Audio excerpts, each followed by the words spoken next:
ഇന്ന് നമുക്കൊരു name slip ഉണ്ടാക്കിയാലോ? അതിന് വേണ്ടിയിട്ട് ഞാനിവിടെ എടുത്തിരിക്കുന്നത് A4 സൈസ് ഷീറ്റാണ് കേട്ടോ.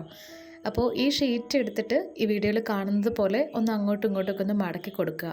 8 മടക്കുക എന്ന് പറയും. അപ്പോൾ ഇതേപോലെ ഒന്ന് മടക്കി കഴിഞ്ഞിട്ടുണ്ടെങ്കിൽ നമുക്ക് കുറേ 8 നെയിം സ്ലിപ്പ് ഉണ്ടാക്കാനുള്ളൊരു ഷീറ്റായിട്ട് കിട്ടും.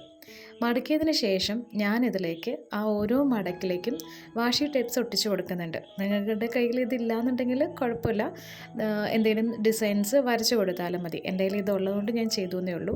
വാഷി ടേപ്സൊക്കെ ഒട്ടിച്ച് റെഡിയാക്കി എടുത്തിട്ടുണ്ട്. ഇനി നമുക്ക് കുറച്ചൊന്ന് ഡെക്കറേറ്റ് ചെയ്യാനായിട്ട് കുറച്ച് സ്റ്റിക്കേഴ്സ് ഒട്ടിച്ച് കൊടുക്കാം.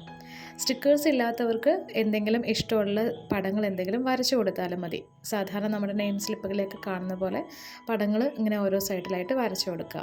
അപ്പോൾ ഞാനിവിടെ സ്റ്റിക്കേഴ്സ് എല്ലാം ഒട്ടിച്ചെടുത്തു. ഇനി നമുക്ക് ലൈൻസ് വരച്ച് കൊടുക്കാം. പേരും സ്ഥലമൊക്കെ എഴുതാനുള്ള ലൈൻസ് എല്ലാം വരച്ച് കൊടുക്കാം ഓരോന്നിലും.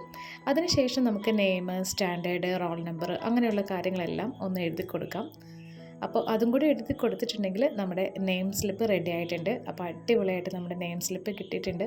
ഇത് നിങ്ങൾക്ക് കട്ട് ചെയ്തിട്ട് എടുക്കാം. എനിക്കിപ്പോൾ ഇതൊന്നും ഒട്ടിക്കാനൊന്നും ഇല്ലാത്തതുകൊണ്ട് ഞാനത് കട്ട് ചെയ്യുന്നില്ല.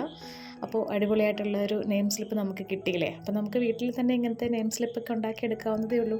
അപ്പോൾ നിങ്ങൾക്ക് ഇഷ്ടമായെങ്കിൽ ലൈക്ക് ചെയ്യുക, അഭിപ്രായം കമൻറ്റ് ചെയ്യുക, ചാനൽ സബ്സ്ക്രൈബ് ചെയ്ത് സപ്പോർട്ട് ചെയ്യുക. അടുത്ത വീഡിയോയിൽ കാണാം. ബൈ.